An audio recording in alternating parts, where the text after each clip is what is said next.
Olá a todas e a todos, sejam muito bem-vindos a mais um Bitites de Ouro, hoje num sítio absolutamente fantástico. Miragaia, coração da cidade do Porto, num jardim lindo e maravilhoso da sede das instalações da Douro Azul. Hoje tenho mais um convidado muito especial, são convidados de ouro que eu tenho sempre aqui comigo, mais um grande amigo que está muito longe, vem cá de vez em quando. Estamos a falar de alguém muito especial, estamos a falar de alguém que até aos 12 meses viveu em Portugal, a seguir foi para os Estados Unidos, aos 6 anos volta para cá, quando está a fazer aquilo que no nosso tempo nós chamávamos o ciclo, por volta dos 11, 12 anos, regressa novamente para os Estados Unidos, está basicamente tem 48 anos de vida, tem 42 dos Estados Unidos da América. DJ nas horas vagas, chegou a ser guarda-redes de futebol e hoje é, minhas senhoras e meus senhores, um português que é lieutenant, tenente da polícia nos Estados Unidos da América.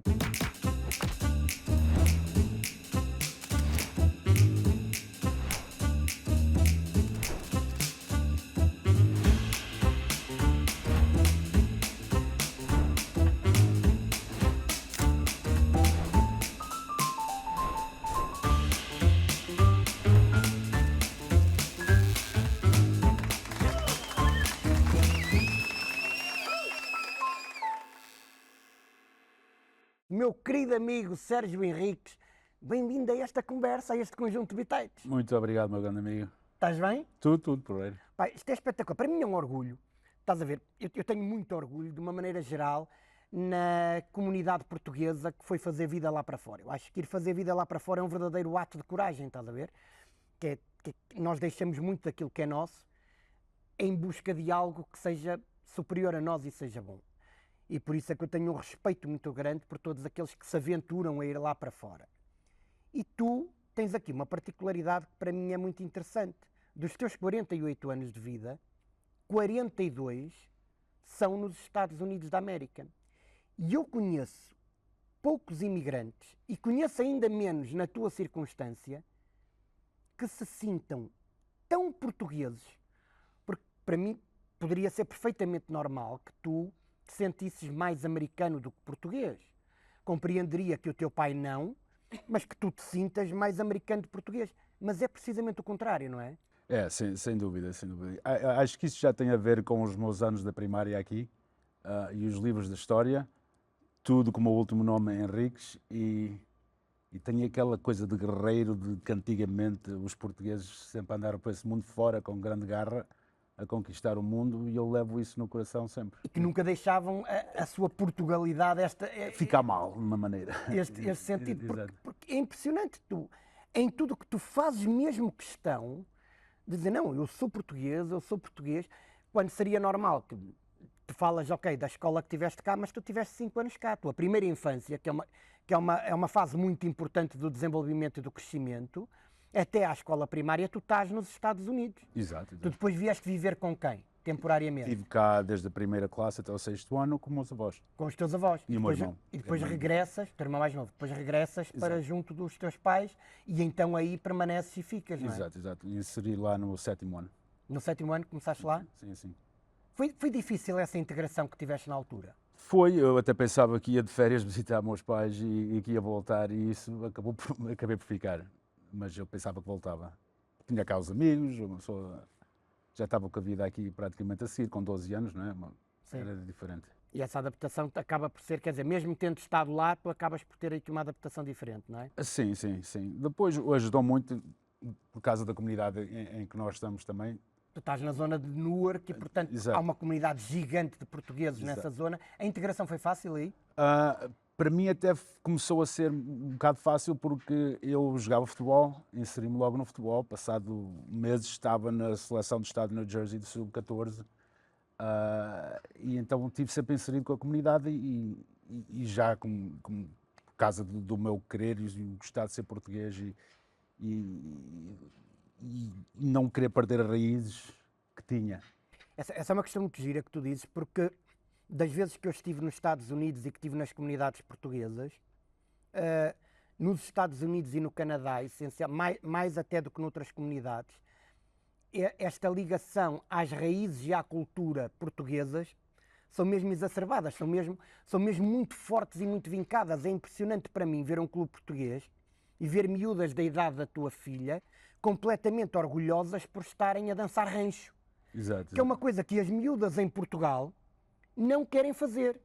Querem se desligar dessas tradições, dessas raízes mais antigas, não têm ligação nenhuma com isso, e as miúdas dos Estados Unidos, que também ouvem as Taylor Swift desta vida, e as Lady Gaga, e as Beyoncés, e ouvem essas coisas todas, mas o que é certo é que vão para um clube português e estão ali maravilhadas a dançar rancho, com a mesma intensidade, a mesma intenção e o mesmo amor que teriam por qualquer cultura pop americana. Exatamente, porque é uma maneira de trazê-las e lembrar-se de quando vêm de férias, a maioria deles, e manter o Portugal chegado a eles, e torna-se uma coisa chique lá, aliás.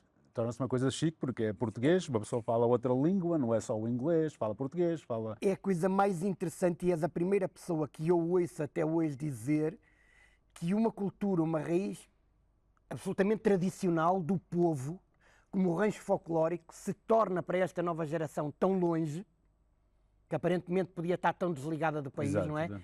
Torna-se numa coisa chique e eu acho isso absolutamente maravilhoso. Tu seguiste pelo futebol, jogaste futebol na escola e tiveste um acontecimento muito giro, que é, tu participaste em 1992 num torneio internacional de futebol. Sim, sim. Havia uma seleção, não é, dos alunos júniores. Exato, dos alunos do nosso liceu, lá os liceus competem uns contra os outros, e então tem o varsity, que era a equipa principal, e fizemos o primeiro torneio internacional. E tu jogaste 92. nesse torneio. Joguei. A que posição? Guarda-redes, Guarda-redes. como sempre. Ok. Contra quem? Nessa altura foi os Júniores do Porto que foram lá, tínhamos, até nessa altura estava o Sérgio Conceição na equipa, o Ricardo Sousa, que eram já jogadores dos Júniores do Porto. Quando tu me contaste esta história, quando nós nos conhecemos, eu achei isto giríssimo. Nem é tanto pela questão de Futebol Clube do Porto.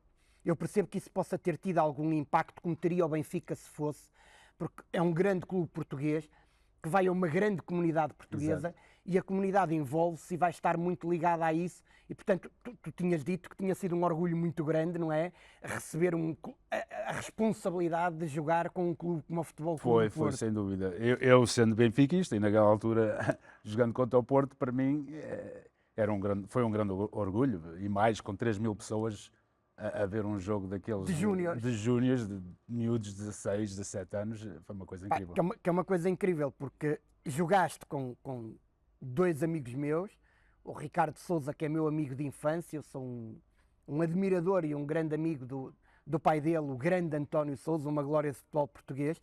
O Ricardo andou comigo na escola, é mais novo do que eu, 2 anos, foi um belíssimo jogador de futebol, e o Sérgio, como tu sabes, também é meu amigo. Aliás, tivemos uma coisa engraçada, que foi quando tu me contaste essa história, tu mostraste-me o vídeo desse jogo. Exato. E nós mandamos para o Sérgio Conceição para ele ver isso. O Sérgio, que na altura foi o jogador do torneio. Foi.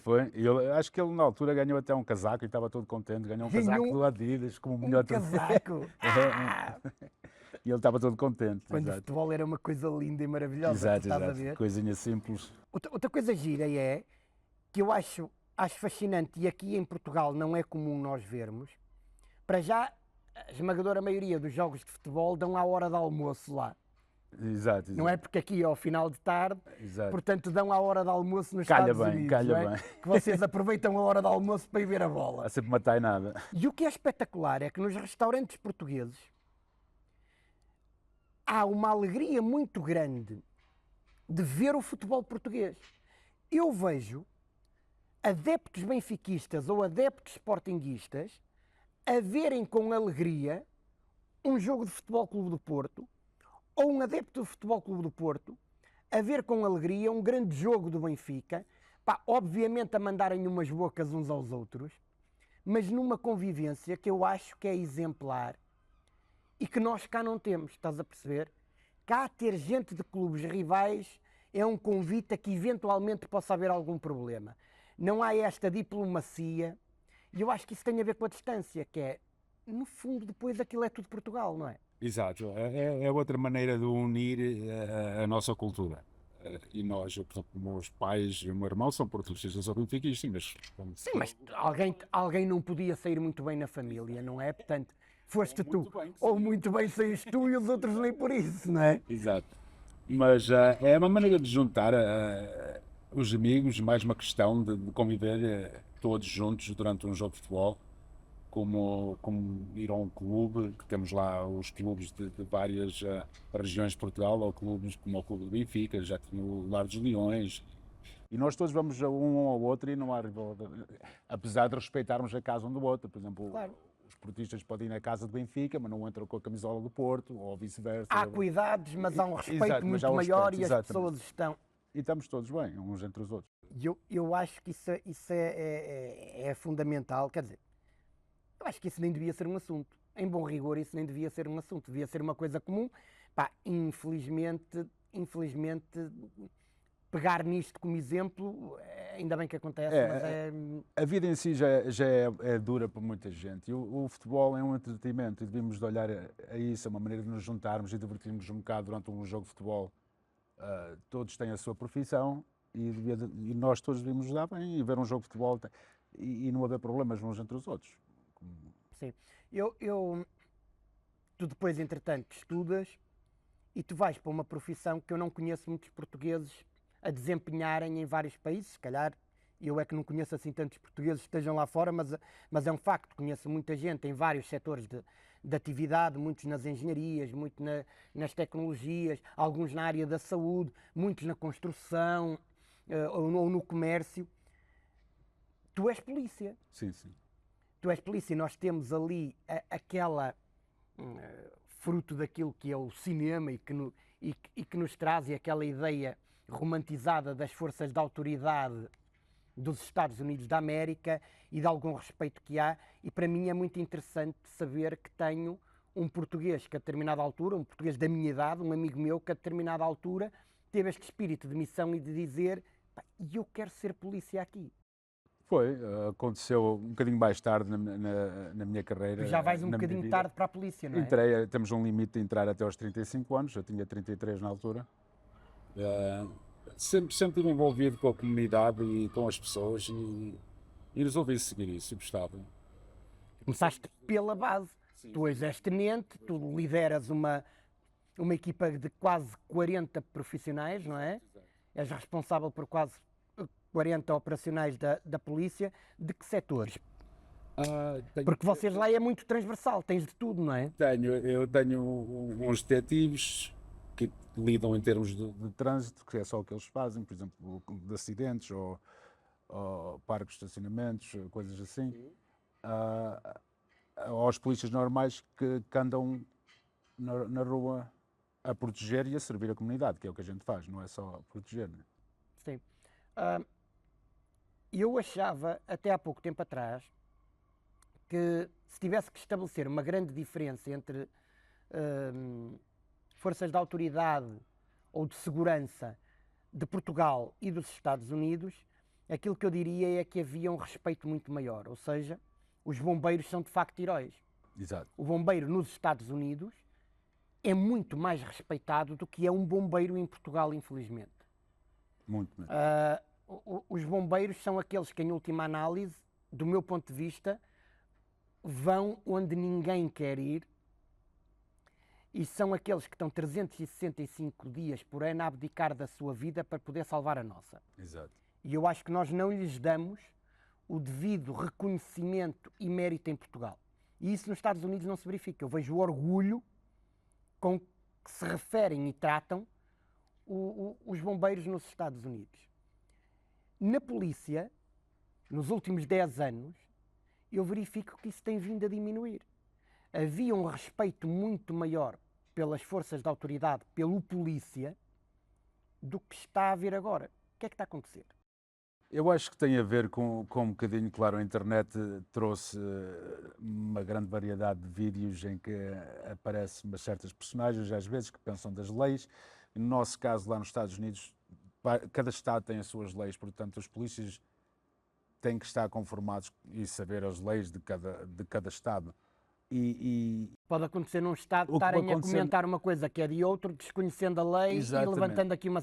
Porque os Estados Unidos têm isto. Não são 50 Estados, aquilo são 50 países, porque cada Estado é de tamanho de Portugal ou maior. Exato.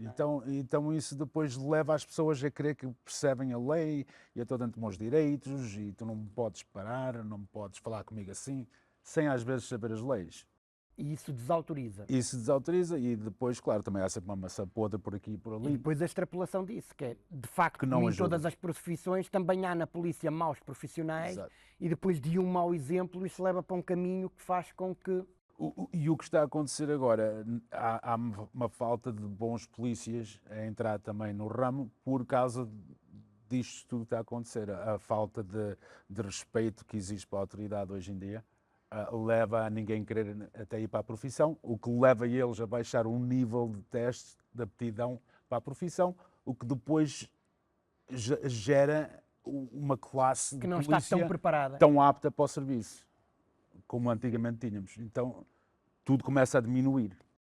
Ou seja, estás a diminuir padrões permanentemente porque Exato. precisas de matéria-prima, não é? de colaboradores e de funcionários para essa função, e como há menos, tu começas a baixar padrões Exato. E começa depois outro nível de pessoal a entrar, o que continua a causar mais problemas. tu vives numa zona repleta de multiculturalidade. Tu tens hispânicos, asiáticos, a comunidade negra, indianos, uma série de coisas. A polícia tem esse cuidado de ter nas suas forças e nos seus recursos humanos esta multiculturalidade? Temos aliás, no nosso estado, no Jersey, o próprio, como se diz, os procuradores encarregues do sistema de justiça do estado de New Jersey, tem que haver uma certa percentagem em cada departamento. Portanto, não se pode pôr... Mas essa percentagem vem porque é uma imposição e é técnica, ou é porque há de facto uma preocupação de chegar a essas comunidades e de trabalhar mais diretamente com elas? De chegar às comunidades e ao mesmo tempo inserir de todos os tipos de nacionalidades também nos departamentos. Porque hoje em dia, especialmente onde nós vivemos, temos de tudo.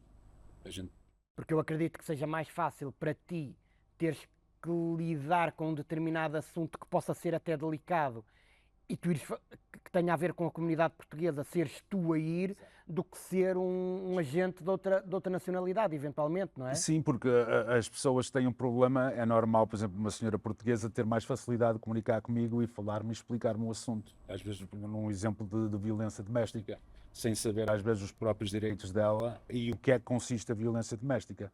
As pessoas às vezes, há um bocado de falta de cultura, não sabe que pode chamar a polícia e até requerer uma opinião do que é que há de fazer e às vezes ter ajuda ou poder sair de casa naquele ato ou o que é que precisa mesmo de seguir. E a gente falando a própria língua, as pessoas sempre sentem-se mais confortáveis e abrirem-se com a polícia. Ó Sérgio, e o que é que vos faz falta na polícia neste momento? Está-vos a fazer falta o quê? São meios, é o quê? Neste momento o que a gente precisa às vezes, o que precisamos de mais é mais pessoal. Pessoal para trabalhar? Sim. Meios está tudo? De meios, sim, nós até da nossa frota temos à volta de uns 8 a 9 carros que fazem patrulha normal e anualmente a gente temos sempre 2 carros novos durante o ano. Espera aí, vocês têm 8 a 9 carros a circularem, mas todos os anos renovam 2 pelo menos, na média? Sim, na média 2 pelo menos, exato. Atingindo um tanto nível de quilómetros, o carro não está apto para andar na rua. Quantos quilómetros, acima de teres noção? A gente lá fala à volta de 90 mil milhas, 80 e tal. 90 mil milhas trocas de carrinho aqui. Troca e Portugal é mais ou menos assim, não sei se tens noção da polícia aqui em Portugal, é 90 anos trocas 2 carros, ok? Aos 90 mil eles deixam-te mudar o óleo. Deixa-te mudar o óleo. Estás a perceber? E tu vais andando. Vocês trocam 20% da vossa frota? E os carros têm manutenção todos os meses, dependendo das milhas que a gente faz neles, eles trocam o óleo, temos de trocar o óleo neles também. Temos um mecânico que faz isso, levamos o carro ao mecânico ali na nossa cidade e trocamos o óleo. Eu não sei se tens consciência, a realidade aqui, infelizmente, está muito longe de ser essa. Portanto é um dos dramas e um dos temas da ordem do dia, que é como é que nós podemos, enquanto país, dotar as forças de segurança e como é que politicamente se chega a um estado em que possamos dotar as forças de segurança daquilo que elas verdadeiramente merecem e necessitam. Um, e isso significa que tu tens uma dignidade muito maior na profissão que tens nos Estados Unidos do que um colega teu em Portugal tem neste momento e é muito impactante perceber, perceber isso, ou seja, aquilo que tu te estás a queixar de alguma falta de respeito, de alguma perda de autoridade nas forças de segurança, acredita que para aquilo que está a acontecer em Portugal, o que tu tens lá é ar puro.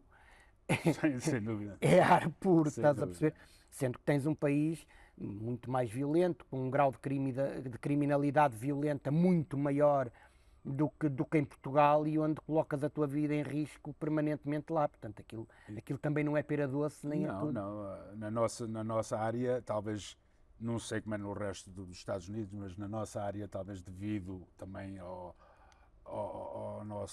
às nossas chamadas diariamente que nós fazemos, nós temos que ter tudo acessível a nós, que nós protegemos e servimos a comunidade, como cada carro tem um saquinho com um desfibrilador, um oxigênio e No próprio carro da no polícia. próprio carro, que nós chegamos antes da ambulância chegar. Então muitas vezes temos residentes que estão a ter um ataque de coração ou qualquer coisa e a gente começa logo a trabalhar neles porque estamos certificados com os primeiros socorros. Isso é muito interessante, Exato. não fazia a mínima ideia Tanto como temos o Narcan, overdoses e tudo, sim, que a gente traz muita gente para trás quando já está no outro lado do túnel. é, Exatamente. isso é muito interessante. É mesmo muito interessante. Olha aqui uma coisa. Outro aspecto, e agora não tendo a ver com a tua profissão, voltando um bocadinho aqui às questões e às razões familiares, há uma, há uma coisa que eu acho belíssima, que é as tuas meninas, uma de 11 e uma de 5, falarem tão bem português. Mas eu não estou a ser exagerado. Elas falam maravilhosamente português, o que não é normal. O que não é normal. Que cuidado é este?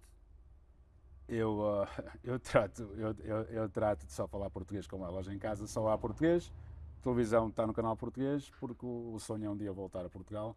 E quando vimos de férias anualmente, também não quero estar sempre a pedir coisas para elas e para elas interagir com a família e tudo. Não há nada melhor que elas falar a nossa língua, não é? Eu acho isso fantástico. Exato. Não acho muito comum nos dias de hoje, mas acho isso fantástico para além da ferramenta que estás a dar, que é elas tornarem-se absolutamente bilíngues logo de início. Eu acho isso incrível. Tu vens de férias, também não és daqueles que chega cá, mas já te vens à lorde, vens 6 semanas de férias, que é o que a malta normalmente não consegue Não fazer. consegue. E tu vens porque no teu estado tu trabalhas 4 dias E 4 de folga. e 4 de folga. Exato. Depois vais acumulando, vais fazendo umas coisas e então consegues tirar mais. Portanto, os 4 dias de folga que eu tenho e 4 dias de trabalho, tiro esses 4 dias de férias e depois tenho os 4 de folga. Portanto, 4 dias de férias são 12 de fora. Claro, Exato. claro. Tu quando vens não és o típico português que regressando à Santa Terra fica ali em casa ou vai visitar as aldeias e as terras dos amigos e anda por ali. Tu só este ano já fizeste 6.000 quilómetros Sim, à volta disso. aqui em Portugal. Correste o país todo. Sim, já fui ao Algarve e já voltei cá ao norte outra vez. Porque tu fazes questão e tu queres mesmo ver tudo. Tu vês o que é mais atual e cosmopolita e vês o que é mais histórico. Exato. Mostrando às minhas filhas, de facto, e explicando também, porque não é só um passeio que faço por passear, é explicar, como deste ano fomos ao Castelo Guimarães e expliquei à minha filha mais velha, que entende bem, onde tudo começou. Para ela começar a ganhar aquele orgulho, que ela já tem, não é começar, que ela já tem, de facto, das nossas raízes e onde tudo começou e como fomos para o mundo fora e sempre aqueles guerreiros. Temos aquele orgulho, aliás, como um imigrante, a gente sai fora de Portugal e toda a gente dá-lhe duro. Sim, não tenho a menor dúvida. Eu fiquei encantado com isso. Tu tens uma... Sabes que os restaurantes têm aquele cliente mistério? Exato. Tu estás para as viagens em Portugal, por Portugal, como está o cliente de mistério, porque quem vem em 6 semanas faz 6.000 quilómetros Sim, sim. a andar por aí, a conhecer tudo. Tu deves ter ido para aí a 30 restaurantes, não Uns sei. poucos, Não é? Portanto, tu deves ter ido para aí uns 30. Gosto. Tu conheces tudo, experimentas tudo, documentas tudo, andas sempre aí a documentar Exato, exato. as coisas que fazes por É uma Portugal. maneira de divulgar aos meus amigos também na América, aos americanos com que trabalho e outros bastantes amigos que lá conhecia, o bonito que nós temos no nosso país. Tu tens noção que Portugal está a começar a ser um pequeno oásis para o público americano. Os americanos estão a começar a vir em massa, parece que descobriram isto agora. Parece que Foi um Portugal, paraíso. Portugal só apareceu agora e eles começaram a vir. É. E é muito interessante ver a forma como eles vêm e a vontade que têm de conhecer, para além de Lisboa e do Porto, conhecerem o país e Sim, terem noção das experiências ligadas ao vinho, porque há uma cultura de vinho também, nomeadamente na Califórnia, Exato. muito grande, e de virem. Das pessoas que tu conheces, dos nativos americanos, da malta que tu tens lá, eles já te falam desta vontade de vir a Portugal? Muitos, muitos. Eu tive, até um colega meu de trabalho que já veio cá, já me fez questão de perguntar várias vezes e saber como fazer para se reformar cá. Ah, é? Já muita gente a perguntar, porque de facto é uma coisa, nós estamos no mapa do mundo Sim. mesmo. Estamos no mapa do mundo. Sim, pela tranquilidade, pelos preços Tudo. que ainda conseguimos ter em Exato. Portugal, não é? Porque o que é facto é que Clima, tudo. tu, enquanto agente da autoridade, tu ao fim de 25 anos de serviço, tu podes te reformar. Sim, sim, sim. Faltam mais 9 anos. Tu podes, ou seja, tu se entrasses aos 20 anos, tu aos 45 já estavas reformado. Reformado da polícia, exatamente, com uma pensão da polícia, exato. Precisamente porque é uma profissão de grande desgaste, de grande intensidade, 25 anos, e virias com 65% do teu vencimento. Sim, sim. Mas depois chegas à idade típica de reforma, aos 60 e pico, e tens um complemento que é do que tu descontaste, Do desconto também, exato. que vai acrescer a essa reforma. Para o Estado é totalmente separado, mas tem a ver com os descontos que uma pessoa faz para o Estado e federal, não é? Daí que te permita ter depois desfrutar muito mais da vida. Ainda assim, tu és da minha idade e tu vens para a reforma e eu ainda tenho que andar aqui a penar Sim. 8 ou 10 anos até poder ir para a reforma. Ainda vai durar Não é? um bocadinho, não é? E com jeitinho ganhar num ano o que tu vais ganhar em 2 meses. Mas lá está, vocês estiveram dispostos a pagar esse preço, Sim, a ir para outra realidade e a fazer e a criar vida para que também possas fazer isto. Estás preparado para vir para Portugal e para eventualmente as tuas filhas dizerem assim: pai, até logo, eu vou-te lá visitar 2 vezes por ano, mas continuamos cá nos Estados Unidos. O meu sonho é que elas venham também, não é? Esse é o sonho. A realidade não sei o que é que vai ser, mas estamos a tentar semear para isso, não é? Eu atualmente até penso o que é que eu poderia fazer melhor para as minhas filhas ter um futuro bom em Portugal. Eu vindo até com uma certa facilidade e mais novo um bocado, uma pessoa nunca sabe inventar. Eu sempre digo à minha filha, não trabalhes para ninguém, tens que ser tu a patroa. Não sejas tu a ovelha. Tu achas que elas têm que criar os projetos delas, voar e fazer isso em vez de andarem a trabalhar para outros? Sim, sim, eu acredito nisso. Acredito em... Porque às vezes nós estamos sempre com aquela coisa, tens que ir para a universidade e arranjar um bom emprego. E às vezes não é falar, tens que ir para a universidade e montar uma companhia. Ser dono de ti próprio, ser dono de uma empresa, inventa, porque há outras pessoas que fazem isso, É um não é? espírito muito diferente do português, porque aquilo que é estimulado familiarmente, não é? É esta proteção. Tu vê lá, tu não te esticas, tu não vais por aí, mas vais criar um negócio porquê? Tu vais ter problemas, olha o que se paga, tu arranja um empreguinho. E é interessante tu teres precisamente um espírito contrário a este, que é pá, vai, e em última análise, se a coisa não correr bem, o velhote está aqui. Exato, exato. Se não correr bem, também depois voltamos ao emprego normal, não é? Voltamos ao emprego normal que uma pessoa pode seguir, ou a carreira que tirou. Mas neste momento, se uma pessoa pode estudar, por exemplo, para ser advogado, por que não ser o dono de uma empresa de advogados? Sim. Não é? Porque trabalhar para uma empresa? Não, vamos ser nós os donos. Acho isso fantástico. E eu gosto muito disso e eu implemento sempre isso, como a gente diz, ser um líder. Põe-te à frente da fila, não fiques para trás. segue, rasga. Tens consciência que é esse tipo de pensamento que faz com que, tendo entrado muito tarde para a PSP, para a polícia, tendo entrado muito tarde para a polícia, tu sejas o que és hoje e tenhas subido e tenhas desenvolvido e tenhas estudado e hoje estejas à frente de uma série de homens. Sim, sim. Mas isso tudo quase sempre foi na minha vida assim. Quase sempre tudo o que eu quis eu conseguia. Se não o fiz profissionalmente mais, foi porque eu talvez não quisesse mesmo. Porque estava lá. Desde jogar futebol, quase sempre profissional, estava lá a gerir empresas como bares, restaurantes, também estive lá como DJ, tive a minha própria companhia de entretenimento. Sim. Então sempre estive à frente dos clubes sociais também, lá em Newark, do Clube Benfica, do Clube Português. Isso, compreendo. Portanto, é muito importante a gente andar sempre à frente. Geriste bem o clube do Benfica? Estive lá, fiz parte. Estou a brincar contigo, obviamente. Estou a brincar contigo. Olha, pá, é um privilégio imenso ter-te cá e isto, quando nós falamos com a Dor Azul em desenvolver um projeto que tenha pessoas de ouro, tu és a prova de que há pessoas de ouro em todos os quadrantes da sociedade. Muito obrigado. Ok? Portanto, das pessoas mais puras e simples ao maior administrador de um grande grupo internacional, nós teremos sempre pessoas boas em todo o lado e continua a ser um orgulho imenso para mim ver o projeto de família que tu criaste, o papel que tu tens na comunidade em que te inseres e se tivesse que destacar portugueses de excelência espalhados pelo mundo, tu eras um deles. Muito obrigado, meu amigo. Muito obrigado. Tá, um abraço.